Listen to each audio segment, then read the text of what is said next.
Hi, I am Kiva Young and I am doing Morning Song. Morning Song is about how Sylvia Plath had her firstborn daughter and basically how she felt about her, basically felt about the birth of her daughter.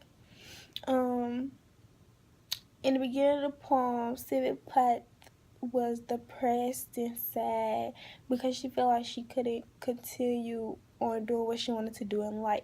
And that basically was a poet. She felt like she couldn't continue to be a poet. When you first read the poem, Plath described Frida as a fat gold watch, and also she described her as a moth. Usually when someone first have their baby, they don't describe them as moth or anything of that sort. It's more of like butterflies and good, beautiful thing, ladybugs, things like that. Like not really moth-like things. Sylvia Plath, her whole like mindset and thinking wasn't normal.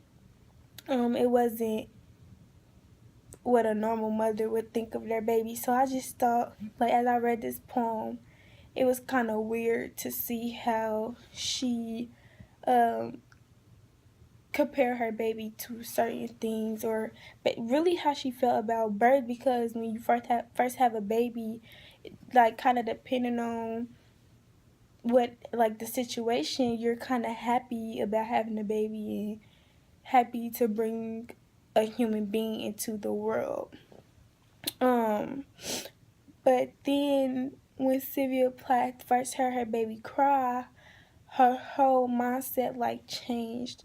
She went from being depressed and sad to like finally learning how to love her baby, basically.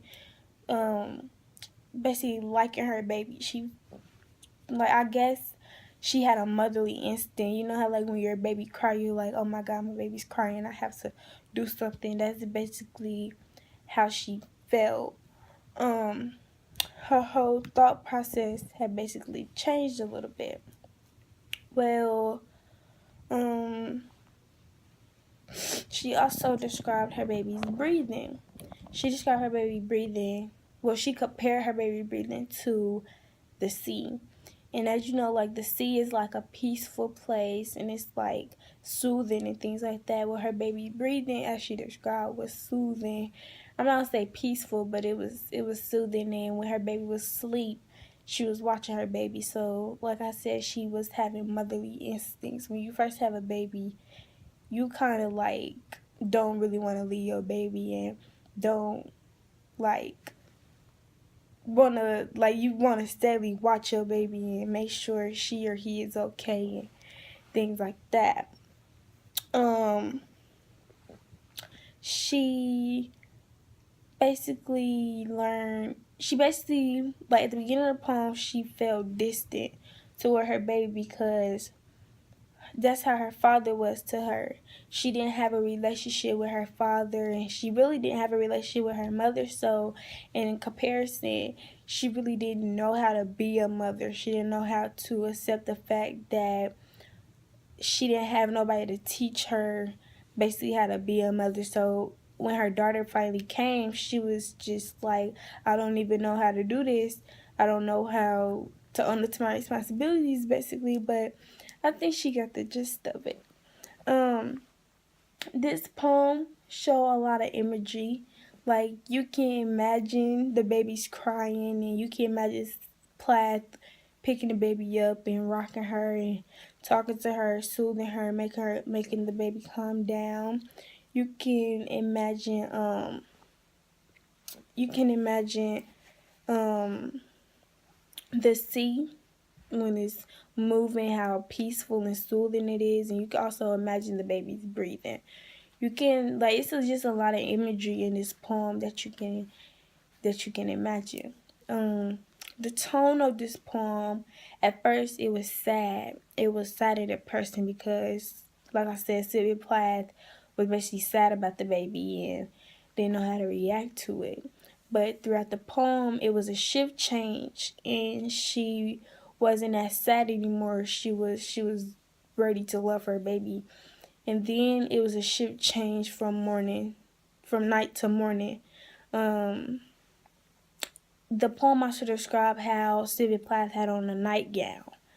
Well, I feel like the nightgown described the sadness of her just by the way the poem was set up. Like, she didn't really like the nightgown style. But in the old days, well, when Sylvia Plath was born, nightgowns was like in style. But I still don't think Sylvia Plath liked the nightgown little thing, the whole dressing in nightgowns and stuff. Also, the way Sylvia Plath wrote the poem, it was choppy, like the sentences was choppy. So that kind of told me how emotional the poem was.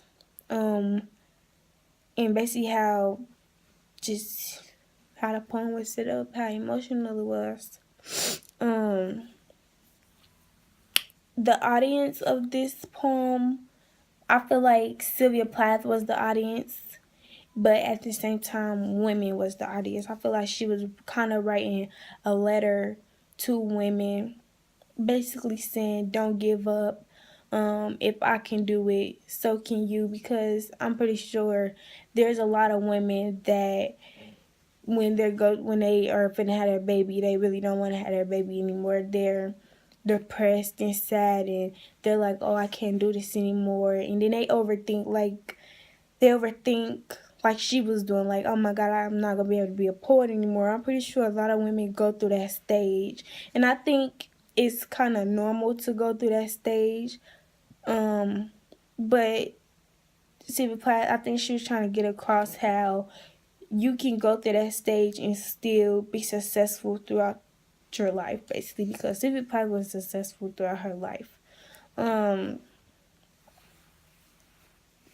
So, excuse me.